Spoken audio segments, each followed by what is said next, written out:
पहला श्लोक। तज्ज्ञानं प्रशमकरं यदिन्द्रियाणां, तज्ज्ञानं प्रशमकरं यदिन्द्रियाणां, तज्ज्ञेयं यदुपनिषत्सु निश्चितार्थम्, तज्ज्ञेयं यदुपनिषत्सु निश्चितार्थम्, ते धन्या भुवि परमार्थ निश्चितेह, ते धन्या भुवि परमार्थ निश्चितेह, शेषास्तु भ्रमनिलये परिभ्रमन्ति, शेषास्तु भ्रमनिलये परिभ्रमन्ति। तज्ज्ञानं प्रशमकरम यदिन्द्रियाणाम। अच्छा, लोगों को लगता है ये कठिन होगा धन्याष्टक, लेकिन आप आश्चर्य करेंगे, इसका अर्थ बड़ा सरल है। अर्थ तज्ज्ञानम, ज्ञान क्या है? वही ज्ञान। तत् माने वही, वो ज्ञान है। कौन सा? प्रशमकरम यदिन्द्रियाणाम, जो इंद्रियों को शांत कर दे। कठिन है? सरल। तज्ज्ञानम प्रशमकरम क्या है? यदिन्द्रियाणाम। यदिन्द्रियाणाम का मतलब यद इंद्रियाणाम प्रशमकरम तज्ज्ञान। यद माने जो, इंद्रियों को प्रशमकरम शांत कर देवे, तज्ज्ञान वही ज्ञान। और तज्ज्ञेयम जानने योग्य क्या है? ज्ञेय क्या है? अच्छा, आपने सुना ज्ञाता, ज्ञान और ज्ञेय त्रिपुटी है। त्रिपुटी जानते हैं हम लोग? तीन चीजें जहां हो वहीं पर किसी भी संसार में वही व्यवहार होता है। अगर इन तीन में से एक चीज भी नहीं होगी तो व्यवहार नहीं होगा, जिसको हम त्रिपुटी बोलते हैं। दृश्य होगा, दृष्टा होगा, तो देखने के लिए इंद्री भी होगी। ऐसे ही ज्ञान क्या है? तो कहा जो इंद्रियों को शांत करे। ज्ञेय क्या है? तज्ज्ञेयम यदुपनिषद सुनिश्चितार्थम। यद माने वही जो उपनिषदों में निश्चित किया गया जो अर्थ है, उपनिषदों के द्वारा निश्चित किया गया जो अर्थ है। अर्थ से यहां समझना चाहिए जो बात है। उपनिषदों ने निश्चय करके जिस बात को कहा है वही जानने योग्य। यानी हम अपनी ओर से जानने की कोशिश करते हैं, हम अपनी ओर से समझने की कोशिश करते हैं, वो जानने योग्य नहीं है। जानने योग्य क्या है? तो भगवान शंकराचार्य जी कहते हैं जो उपनिषदों ने कहा है, जो निश्चित करके बताया है, वही जानने योग्य। ते धन्या भुवि परमार्थ निश्चितेह। अब ये ते धन्या जो शब्द है, इसको ऊपर जोड़ दीजिए। जिसका ज्ञान इंद्रियों को शांत करने वाला है, यानी जिसके अंदर ज्ञान प्रकट हुआ और उस प्रकट हुए ज्ञान ने जिसकी इंद्रियों को शांत कर दिया, ते धन्या, वो धन्य है। बात आई समझ? फिर ध्यान देना, ये जो ते धन्या शब्द है, इसको ऊपर की लाइनों में जोड़ दो। तज्ज्ञानम प्रशमकरम इंद्रियाणाम, ये बात।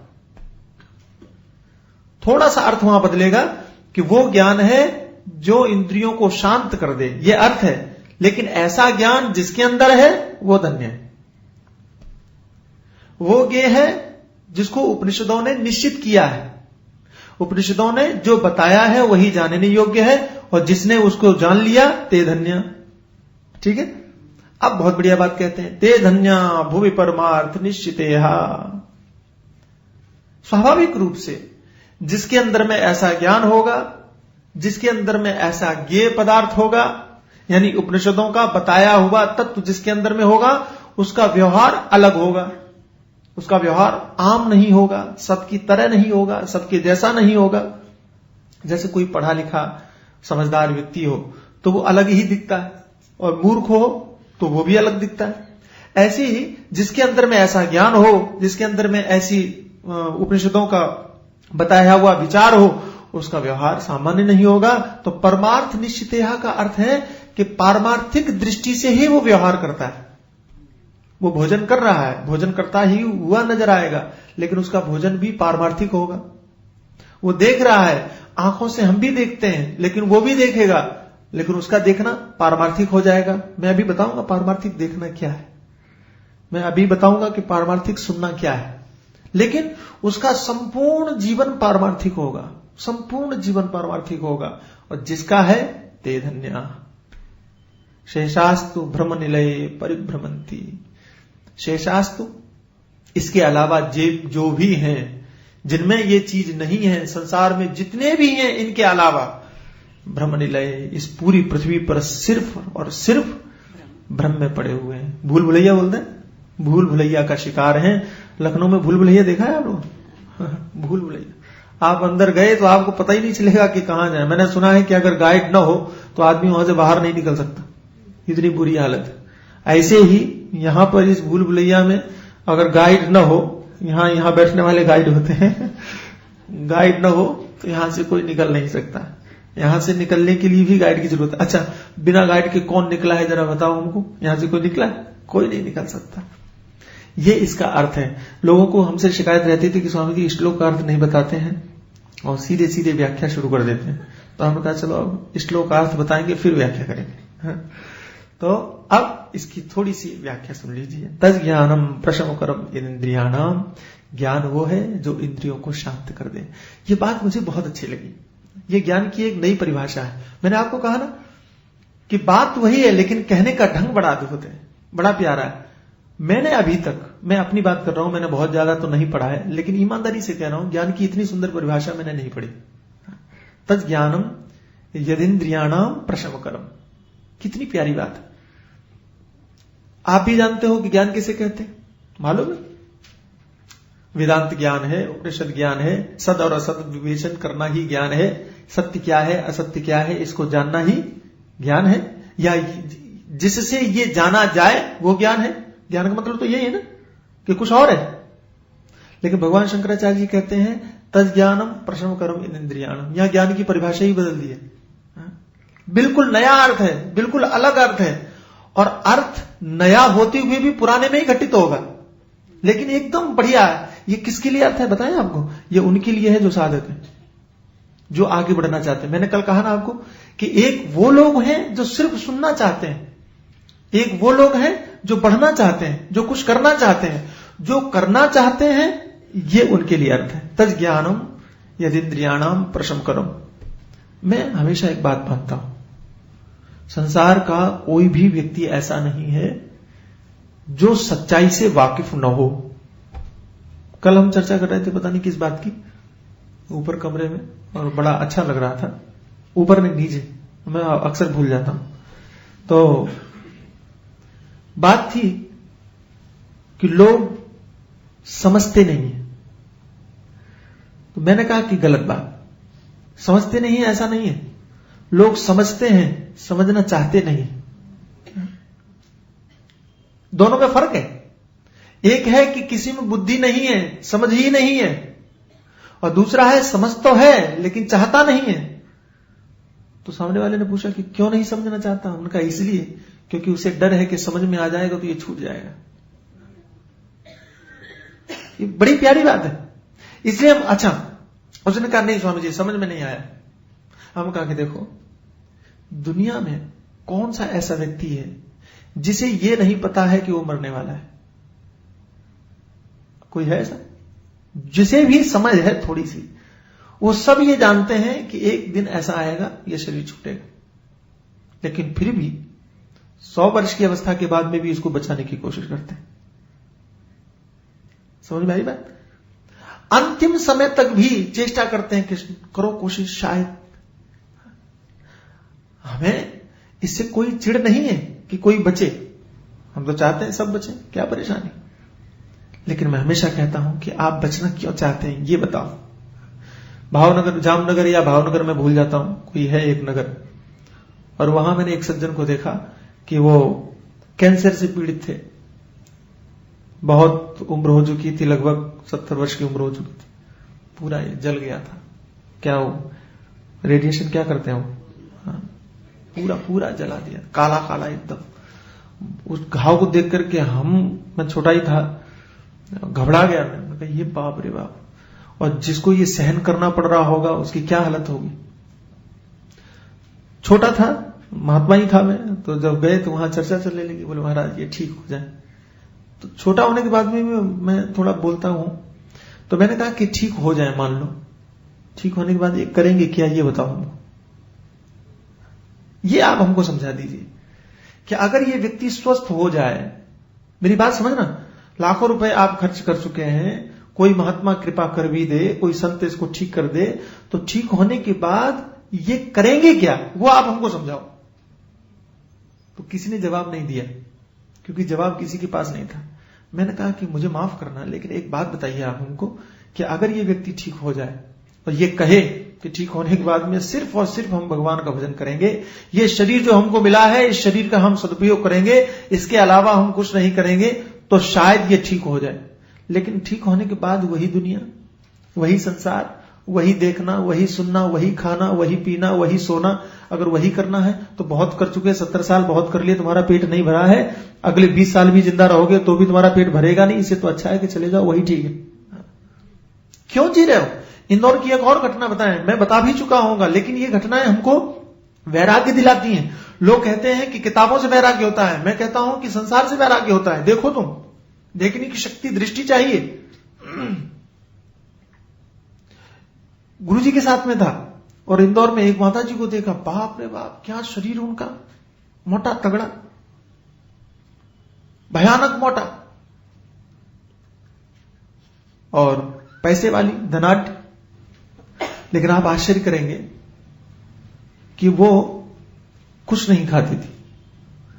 मैंने पूछा कि आप, मैं छोटा ही था तो मैंने पूछा आप क्यों कुछ नहीं खाती, तो कहने लगी कि डॉक्टर ने मना किया। मैंने कहा क्या कहा, तो कहने लगी डॉक्टर, हमारे गुरुजी कहते हैं, क्या कहा? बोले डॉक्टर कहता है कि अगर आपको जिंदा रहना है तो चने की रोटी और मूंग की दाल खाइए।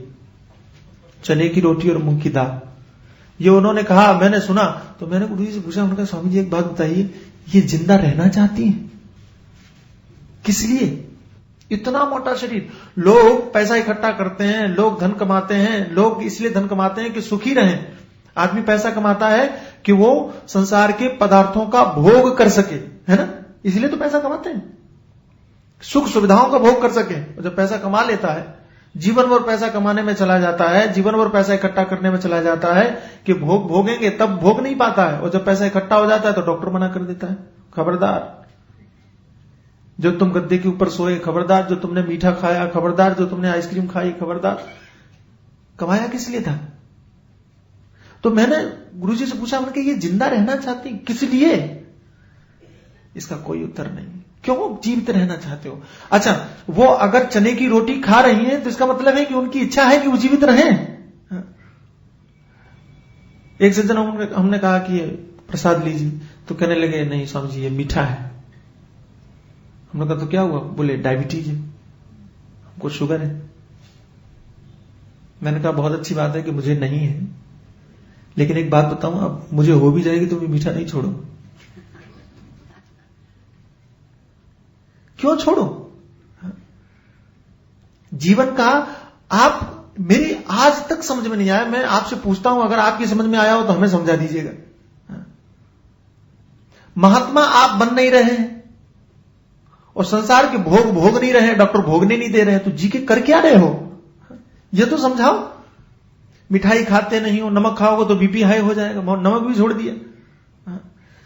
संसार के विषयों से आप दूर, डॉक्टर ने कर दिया। अच्छा, एक महात्मा हमसे कहते थे कि स्वामी जी अगर महात्माओं की बात संसार के लोग मानते तो डॉक्टरों के कारण उनका ये मीठा खाना नहीं छूटता, लेकिन महात्माओं की बात नहीं मानी तो डॉक्टरों ने आपको जबरदस्ती महात्मा बना दिया।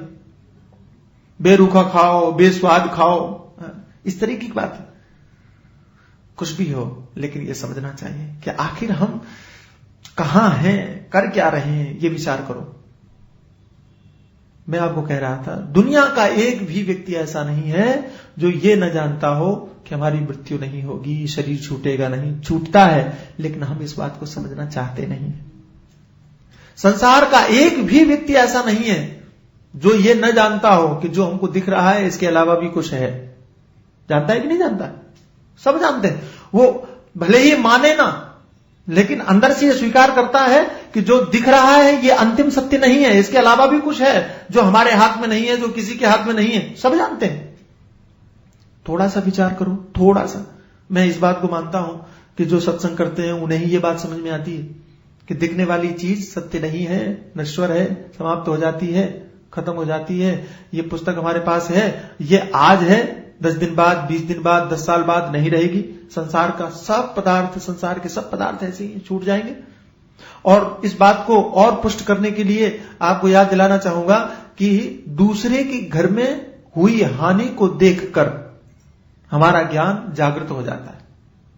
दूसरे के घर में किसी की मृत्यु हुई, हमारा ज्ञान जग जाता है। हम उसे समझाने लगते हैं कि भाई ये दुनिया ऐसी ही है, कोई जो आया है वो जाएगा, जो आया है वो जाएगा, राजा रंक फकीर। ये हम ही तो समझाते हैं, कोई दूसरा नहीं समझाता। तो इसका मतलब है कि दूसरों को समझाने के लिए अगर हमारे अंदर में ज्ञान है तो इसका मतलब क्या होगा कि हम जानते तो हैं। और अगर हम जानते हैं तो वही ज्ञान हमारी दुरावस्था पर पैदा क्यों नहीं होता? तो इसका मतलब है कि हम जानना चाहते नहीं। हम जानते हैं लेकिन जानना नहीं चाहते। भगवान शंकराचार्य जी कहते हैं कि जो आप जानते हो उसको जानने की इच्छा करने लगो, यही ज्ञान है। ज्ञान स्वाभाविक रूप से आपके अंदर में है, क्योंकि वो आपका स्वरूप है। ध्यान रखना, ज्ञान पैदा नहीं होता, ज्ञान पैदा किया जाता नहीं। ज्ञान को कोई पैदा कर नहीं सकता, ज्ञान कहीं से सीखा नहीं जाता। ज्ञान आपके अंदर है, ज्ञान हमारे अंदर है। क्यों? क्योंकि ज्ञान स्वरूप है। आत्मा को हम क्या बोलते हैं? ज्ञान स्वरूप बोलते हैं।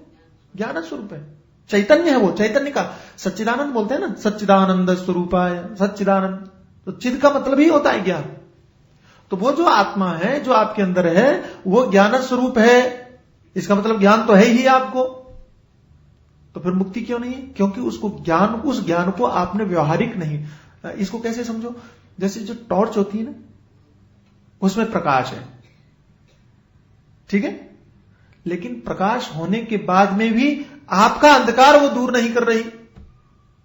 क्यों? क्योंकि आपने स्विच ऑन नहीं किया। वो जो बैटरी है उसके अंदर में, उसमें पावर है, उसमें सामर्थ्य है कि आपके अंधकार को दूर कर सके। वो अंदर में है, अंदर में है। लेकिन आपका अंधेरा दूर कब होगा? जब उस अंदर के पावर को स्विच के द्वारा आप व्यवहार में लेकर के आओगे। मेरी बात ध्यान से समझना। उस स्विच के द्वारा जैसे ही आप उसको ऑन करो, ऑन करने का मतलब है उस प्रकाश का व्यवहारीकरण करना। यह हिंदी शब्द है, इसको अंग्रेजी में क्या कहेंगे मुझे बस यही थोड़ी असुविधा होती, मुझे नहीं समझ में आता। व्यवहारीकरण क्या होगा? प्रैक्टिकल करना। जैसे ही आप स्विच ऑन करते हो, जैसे ही आपने बटन दबाया, प्रकाश हुआ, अंधकार दूर हो गया। ऐसे ही आपका जो ज्ञान है उस ज्ञान को संसार के प्रत्येक व्यवहार में उपयोग करना शुरू करो, हर जगह उपयोग करना शुरू करो। और जहां आपने उपयोग किया, अंधकार दूर। अच्छा, प्रयोग करके देखो। मैं कहता हूं आपसे, प्रयोग करके देखो। गुस्सा आया, क्रोध आया, तो क्या करो? स्विच ऑन करो। क्या स्विच ऑन करें? थोड़ा सोचो कि यही गलती अगर आपसे होती तो आप क्या करते। ये ज्ञान है, और आप करके देखो। मैं आपसे कहता हूं कि आपको अपने बच्चे के द्वारा की गई गलती को देख करके बहुत क्रोध आया, बहुत गुस्सा आया, और थोड़ी देर के लिए ज्ञान कहता है कि आप अपना स्विच ऑन करके और आप अपने बचपन में चले जाइए। बचपन में जाकर के आप देखिए कि जब इतने ही बड़े आप थे तो आपने क्या किया था। आप ऐसा करते थे कि नहीं करते थे? करते थे, तो आपका गुस्सा कम हो जाएगा। भले ही बच्चे को डराने के लिए आप वो क्रोध करो, करना चाहिए, ताकि वो डरा रहे, वो ठीका रहे, क्योंकि तुम्हारे मां बाप ने भी तुम्हारे ऊपर किया था। कई लोग तो ये बदला चुकाने के लिए अपने बच्चों को डांटते हैं कि हम भुगते हैं तो हम तुमको भी तो भुगताएंगे। हमने ये अनुभव किया है तो तुमको वंचित कैसे रखें या तुमको कैसे छोड़ दें, आदि आदि। मेरा मतलब है, और ये ईमानदारी की बात है कि जैसे ही आपने उस ज्ञान का प्रयोग किया, आप हल्के हो जाएंगे। ज्ञान आपको हल्का बना देता है, अज्ञान आपको भारी बना देता है। अज्ञान में है ही भार, ज्ञान हल्का, प्रकाश हल्का है और अंधेरा भारी है। इतना भारी है कि आप अपने से पास में भी नहीं देख सकते, इतना वजनदार है। और प्रकाश इतना विशाल है कि आप दूर तक, जहां तक देखने का आपका सामर्थ्य है वहां तक देख सकते हैं, बीच में कोई अवरोध नहीं है। अज्ञान भारी बना देता है, ज्ञान हल्का बना देता है। अगर आप भारी हैं, कहते नहीं आज हमारा मन बड़ा भारी है, इसका मतलब है अज्ञान है अंतःकरण में। अगर आप उदास हैं तो आपके अंदर में अज्ञान है। अगर आप निराश हैं, आपके अंदर में अज्ञान है। मेरा निवेदन सुनना, इन बातों को अपने यहां अंकित कर लो। आप उदास कभी बैठे हो तो आप ये कहना छोड़ दो कि हम रोज ब्रह्मपुरी जाते हैं, रोज संतों को सुनते हैं। संतों को सुनने के बाद अगर आप कहते हो कि हम उदास हैं, इसका मतलब है आपने सुना नहीं। संतों को सुनने के बाद अगर आप कहते हो कि हम हताश हैं, निराश हैं, हम क्या करें, समझ में नहीं आता है, भाई स्विच ऑन करो, कुछ मत करो।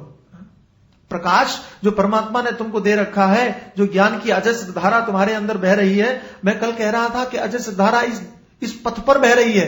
आज उस बात को बदलता हूं, मैं कहता हूं अजस्र धारा तुम्हारे अंदर बह रही है, यहीं पर बह रही है। बस वो जो पट है खोलने की जरूरत है। और मैं तो हमेशा कहता हूं सिर्फ दरवाजा खोलने की जरूरत है, उसको, प्रकाश को बाहर आने दीजिए। पिछली बार चरपट मंजरिका में मुझे याद है मैंने कहा था कि आप अपने उस ज्ञान को, आप अपनी उस वृत्ति को आने दीजिए, मुक्त कर दीजिए, खोल दीजिए। दुख और दुविधा हमारी यह है कि हम मन को आंखों के द्वारा बाहर लेकर के आते हैं, हम अपने मन को कानों के द्वारा बाहर लेकर के आते हैं। मेरा निवेदन यह है कि हम अपनी बुद्धि को ज्ञान के द्वारा बाहर लेकर के आए।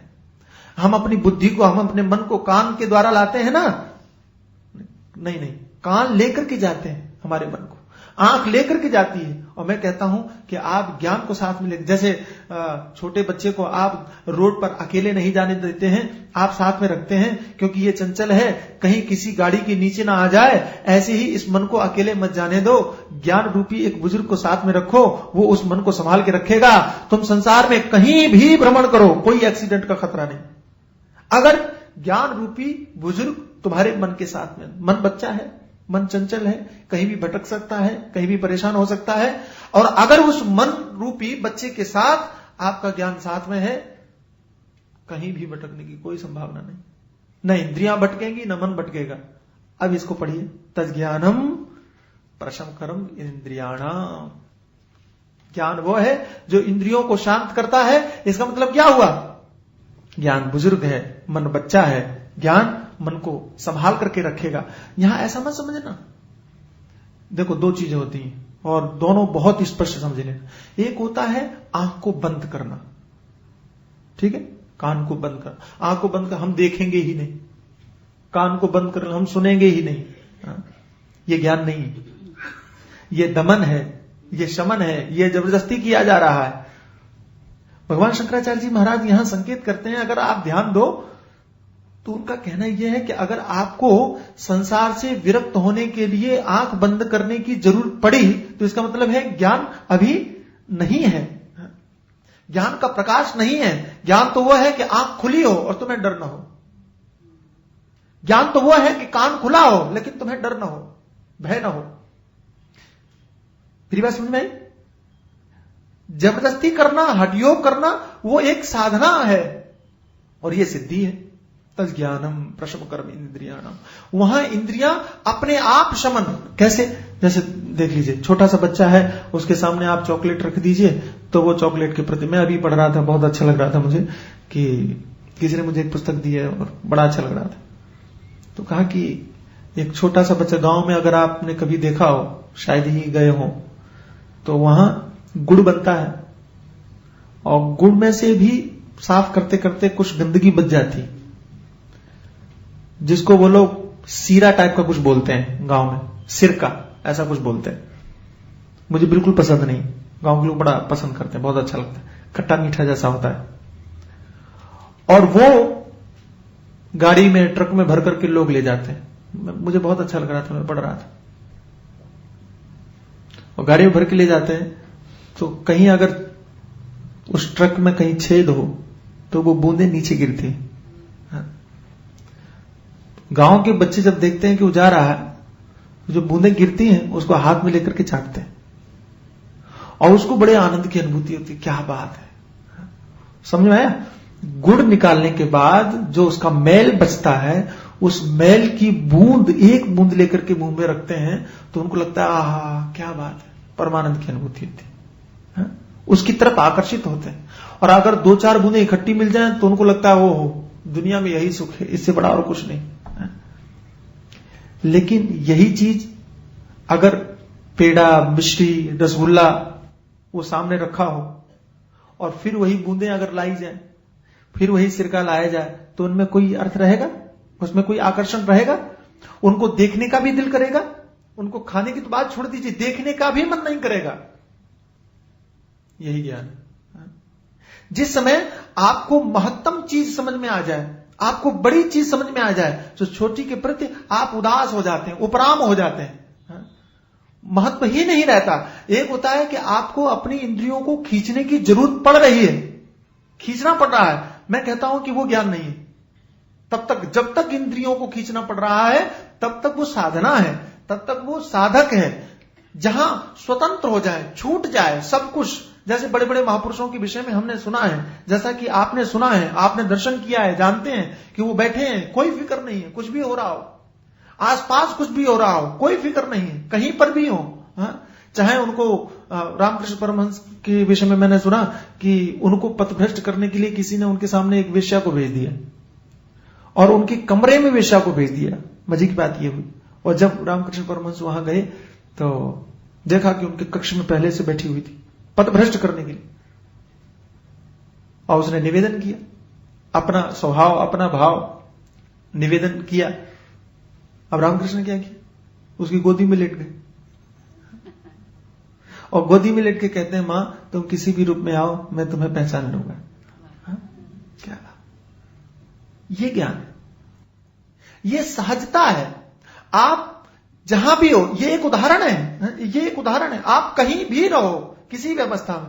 मैं बहुत पहले अंधेरी में था, वहां एक सज्जन से चर्चा हो रही थी, तो उन्होंने हमसे पूछा कि क्या करें जीवन में, ज्ञान का प्रयोग क्या है? तो हमने कहा सीधी सी बात है कि आप रसगुल्ला खाते हो, मुंह में रखा, आप याद करो कि इसकी मिठास वास्तविक है। रसगुल्ला खा रहे हो, मीठा लग रहा है, अच्छा लग रहा है, खाने में दोष नहीं है, मिठाई मीठेपन के अनुभव करने में भी दोष नहीं है, बहुत अच्छी बात है। लेकिन विचार करना चाहिए कि ये जो मीठा है, ये रसगुल्ले का मिठास है या तुम्हारे अपने आत्मस्वरूप की मिठास है?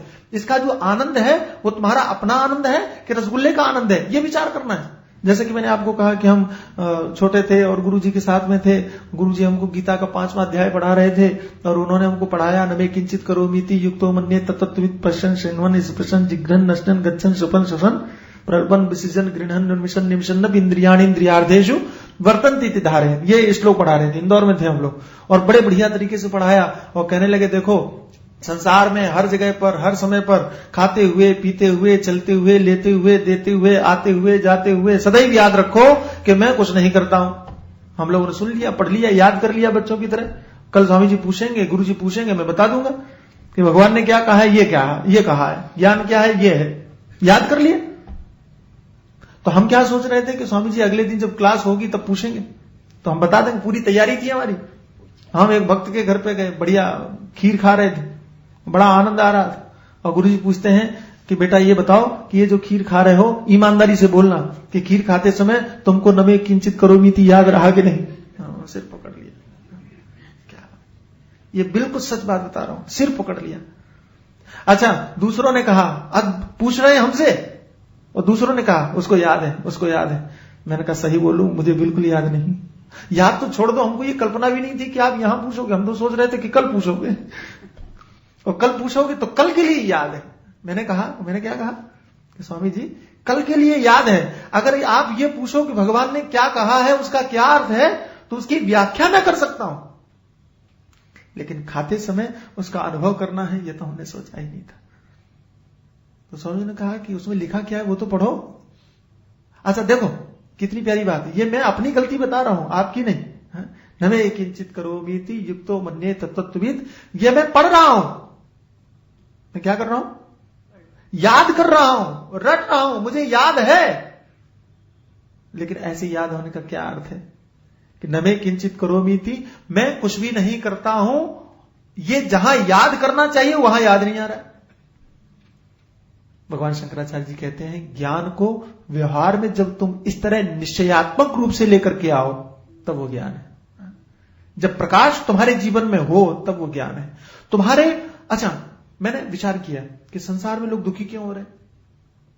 क्यों? क्योंकि उनको समझ में दिख नहीं रहा है, कुछ दुविधा में।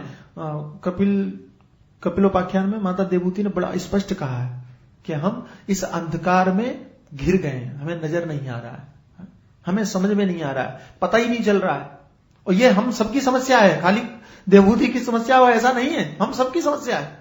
और यही तो सबसे बड़ी समस्या है कि हमें पता नहीं चल रहा है। अच्छा, विचार पूर्वक अपने हृदय से पूछना कि आपको पता चल रहा है क्या नहीं पता चल रहा है। इतना सुनने के बाद, समझने के बाद, ध्यान पूजन भजन करने के बाद में भी हमें यह नहीं पता चल रहा है कि वास्तव में हम हैं कहां, या क्या करना चाहिए, कहां जाएं, क्या करें। अभी भी अंधेरा है तो ये बुरा नहीं है, ये अच्छी बात है। आप साधक तो हैं। अगर ये अंधेरा भी आपको नजर आ जाए, मेरा अपना मानना है कि जिस व्यक्ति को वो अंधकार नजर आ जाए वो साधक है, और जिसका वो अंधकार दूर हो जाए वो ज्ञानी है, और जिसे कुछ नजर ना आए वो पूरी तरह अज्ञानी है। साधक को मैं अज्ञानी नहीं मानता हूं, साधक अज्ञानी है ही नहीं। और आप अगर उपनिषदों को देखेंगे तो साधक को पंडित कहा है, साधक को ब्राह्मण कहा है, साधक को ज्ञानी कहा है। परीक्ष लोकान कर्मचितान ब्राह्मणो निर्वेद माया नास्ति कृतः कृतेन। साधक अज्ञानी नहीं है, क्यों? हो भी नहीं सकता। साधक कौन है? साधक वो है जिसने सत और असत को समझा है, जिसने असत को छोड़कर सत्य को पाने की ठान ली है। यानी सत और असत को समझने वाला व्यक्ति अज्ञानी कैसे हो सकता है? फर्क इतना है कि साधक को सत्य का अनुभव नहीं हुआ लेकिन सत्य की खोज में है, और ज्ञानी सत्य को पा चुका है, सत्य का अनुभव कर चुका है। अज्ञानी वो जानता ही नहीं है कि सत्य भी कोई चीज है, वो जानता ही नहीं है कि असत भी कोई चीज है। वो तो उल्टा है, वो असत को सत समझता है, सत को असत समझता है। यह अज्ञान है। तीन श्रेणियां हैं, एक है अज्ञानी जिसको कुछ नहीं पता, एक है ज्ञानी, एक है साधक जो जानता तो है लेकिन समझता नहीं है, और तीसरा जो समझ चुका है।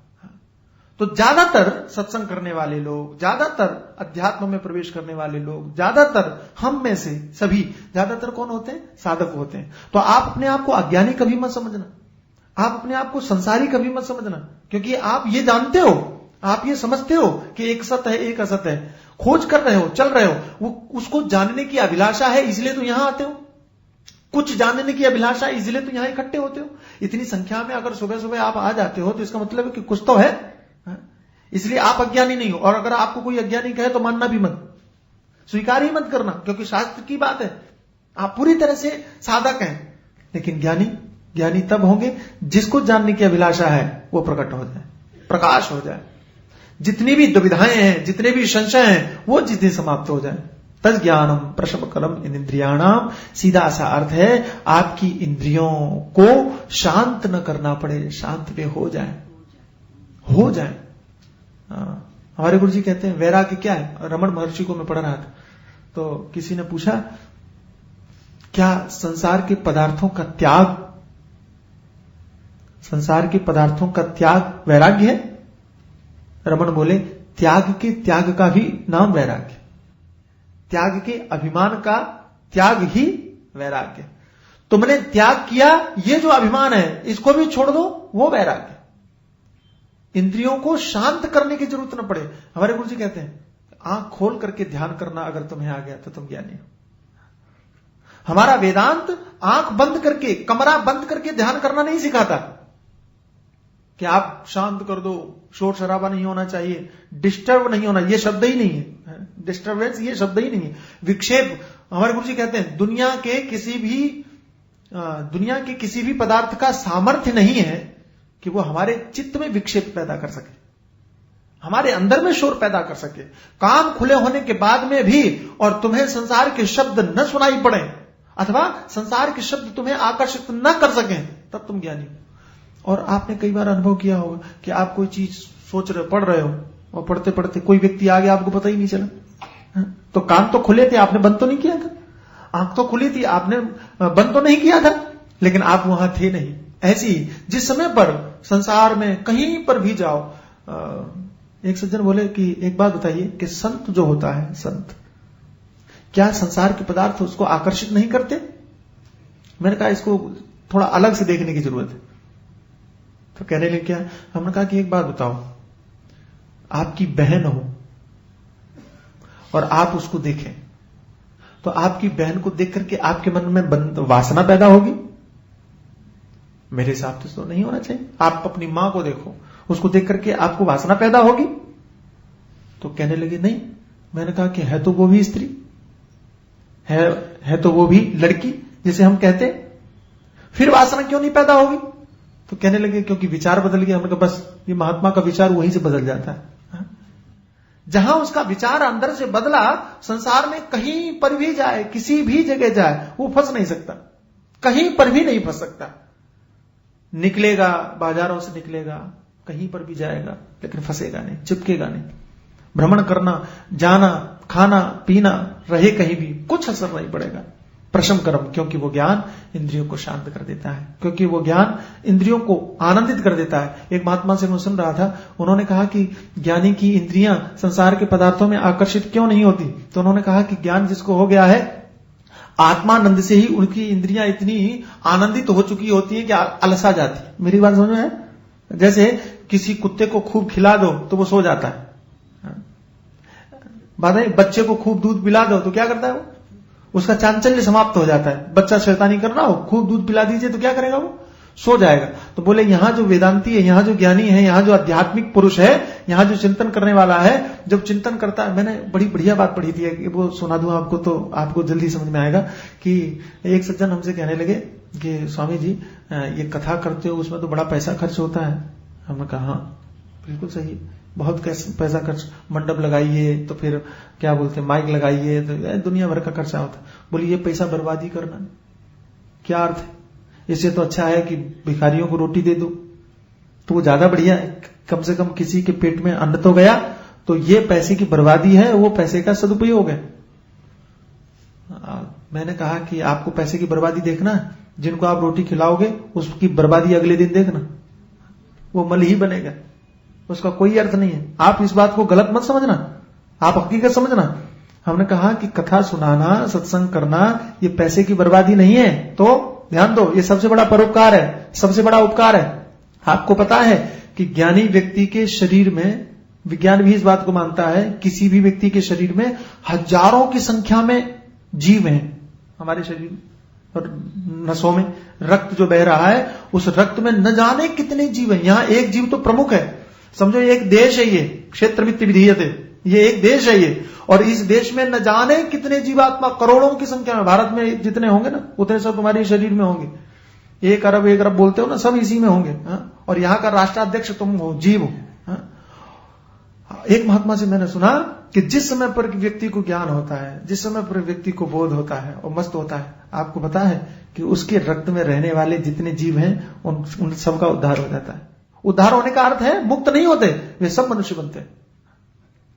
अब मनुष्य बनने का उनको मौका मिलता है कि तुम अपना कल्याण करो, ये सबसे बड़ा उपकार है कि वो रोटी खिलाना सबसे बड़ा उपकार है। जैसे आत्मचिंतन करते समय शरीर के अंदर में रहने वाले, रक्त में भ्रमण करने वाले जितने भी जीव हैं, वे आनंद का अनुभव करने लगते हैं। लोग कहते हैं ना कि हमें इतना आनंद हुआ कि हमारा रोम रोम पुलकित हो गया। रोम रोम पुलकित होने का मतलब है कि खून में रहने वाले जीव भी प्रसन्नता को व्यक्त करने लगे, तभी ये रोमांच होता है। बात आई सुन? और जब रोम रोम पुलकित हो गया तो आपकी इंद्रियां पुलकित नहीं होंगी? अच्छा, कभी गौर करना, आपको जब खुशी होती है तो आपकी आंखें भर आती हैं। इसका मतलब है कि वो आनंद आंखों में भी छलक आया, वो आनंद कानों में भी छलक आया, आपके पैर थिरकने लगे, आप नाचने लगे। आप नाचने का सोचते नहीं है, अपने आप थिरकने लगते हैं। आपके हाथ उठने लगे, आप झूमने लगे, आप मस्त होने लगे। इन सारी क्रियाओं के लिए आपको शरीर में प्रेरणा नहीं देनी पड़ती, स्वाभाविक रूप से होने लगता है। इसका मतलब क्या है? आपके उस आनंद का असर है। जो ज्ञानी है, जिन्हें बोध हुआ है, इनकी इंद्रियां मदमस्त हो गई, आह्लादित हो गई, उन्हें कहीं जाने की जरूरत ही नहीं। किसी पेट भरे हुए कुत्ते के सामने कुछ डालोगे, वो खाएगा? नहीं खाएगा, सामने पड़ा रहेगा, वो मुंह घुमा लेगा। आप देखिएगा कभी, विचार करके देखना। ऐसे ही इंद्रियां जिसकी ऐसी हो गई हैं, वो है तज ज्ञानम प्रशमकरम इंद्रियाणाम, वो ज्ञान है। यहां एक बात और समझने की जरूरत है कि ये चीज हमें अपने लिए ईमानदारी पूर्वक देखना है। यहां परीक्षण नहीं है कि हम आपको देखें, आप हमें देखें या किसी और को देखें, बिल्कुल नहीं। हमारी इंद्रियां कैसी हैं, किसी महापुरुष को देख करके आप अनुमान नहीं लगा सकते कि वो ज्ञानी है कि नहीं है, उसकी इंद्रियां शांत हैं कि नहीं है। वो रसगुल्ला खाए जा रहा है, कहो कि इसकी इंद्रियां शांत नहीं है, ये नहीं है, समझने लगना। ये तो ईमानदारी की चीज है, और ये ईमानदारी हमारे अंदर में स्वयं हमारा मीटर लगा हुआ है। हमारे गुरुजी कहते हैं परमात्मा ने सबके अंदर में एक मीटर फिट कर रखा है। आप कितने अच्छे हैं, कितने बुरे हैं, आपसे बेहतर और कोई नहीं बता सकता, कोई नहीं बता सकता। तो हमारी इंद्रियां शांत हैं कि नहीं, ये हमारे अलावा कोई नहीं बता सकता। हम भले ही कितने भी रसगुल्ले खाएं, हम भले ही कितना भी इन आंखों से दृश्यों को देखें, हम कितना ही इन कानों से संगीत सुने, हम कितना ही इन पैरों से चल करके जाएं, ये इन बातों का मतलब ये नहीं निकालना चाहिए कि ये व्यक्ति ज्ञान से रहित है, अथवा जो व्यक्ति बिल्कुल शांत बैठा हुआ है और वो ज्ञानी ही होगा, ये भी सत्य नहीं है। क्योंकि भगवान श्री कृष्ण गीता में कहते हैं मिथ्याचार से उच्चते, आंखों को बंद कर लिया लेकिन मन चारों तरफ घूम रहा है, कानों को बंद कर लिया लेकिन मन चारों तरफ घूम रहा है। तो कौन कैसे बैठा है ये इस पर डिपेंड नहीं करता है कि वो योग्य होगा, तो ये हमें ही निर्णय करते हैं, ये हम ही देखते हैं। तो भगवान शंकराचार्य जी की इस बात को हम अपने जीवन में निहारें, हम अपने जीवन में देखें कि हमारी इंद्रियां कैसी हैं, हम साधक हैं कि ज्ञानी होने की तरफ अग्रसर हैं या अज्ञानी हैं। अज्ञानी है तो थोड़ा और दौड़ने की जरूरत है, साधक है तो थोड़ा और समझने की जरूरत है, और ज्ञानी है तो मस्ती का आनंद लेने का ये समय है, और आनंद लेते जाइए, आगे बढ़ते जाइए। कौन क्या कहता है मत सुनो, कौन क्या बोलता है मत सोचो, कौन क्या करने के लिए कहता है मत विचार करो, आप तो मस्त रहो। मस्ती जीवन का सबसे बड़ा अनुपम परमात्मा की देन है। उस मस्ती से आप अपने आप को मरहूम मत करो, उस मस्ती से अपने आप को आप अलग मत करो। जो आनंद परमात्मा ने आपको दिया है, जो बरस रहा है, जो स्वभाव है। हमारे गुरुजी बड़े मजे में कहते हैं कि लोकमान्य तिलक ने कहा था कि स्वराज्य पाना हमारा जन्म सिद्ध अधिकार है। हमारे गुरुजी कहते हैं कि ये नारा लगाना चाहिए कि मुक्त होना हमारा जन्म सिद्ध अधिकार है, आनंद को प्राप्त करना हमारा जन्म सिद्ध अधिकार है। अगर रो रहे हो तो आप अपने अधिकार से वंचित हो रहे हो। अगर आप मनुष्य जीवन पाने के बाद में भी दुखी हो तो आप अपने जन्म सिद्ध अधिकार से वंचित हो, क्योंकि मनुष्य जन्म हुआ ही इसलिए था कि तुम्हारा ये रोना छूटे। मनुष्य जन्म हुआ ही इसलिए था ताकि तुमको जन्म जन्मांतर का रोना छूट जाए, और अगर वो रोना नहीं छूटा तो आप अपने अधिकारों से वंचित हैं। अधिकारों से वंचित होने वाले को अपनी मनुष्यता पर दुख होना चाहिए। इसलिए अगर आप मनुष्य हैं तो आप जागो और अपने जन्म सिद्ध अधिकार को प्राप्त करने की चेष्टा करो। मेरी यही शुभकामना है। तद ज्ञानम प्रशमकरम इंद्रियाणाम, ज्ञान वो है जो, और तज ज्ञेयम, ज्ञेय वो है जो उपनिषदों का निश्चितार्थ। उपनिषदों का निश्चितार्थ क्या है वो हम आपको कल बताएंगे। उपनिषदों ने क्या निश्चय किया है। उपनिषद एक नहीं है, बहुत सारे उपनिषद हैं, और बहुत सारे उपनिषदों में न जाने कितनी कितनी बातें हैं, लेकिन हम ऐसी बातें उसमें से ढूंढ करके आपको बताने की कोशिश करेंगे जो समझ में भी आए और जो सहज रूप से समझ में आ जाए। तो हम कल उसकी चर्चा करेंगे।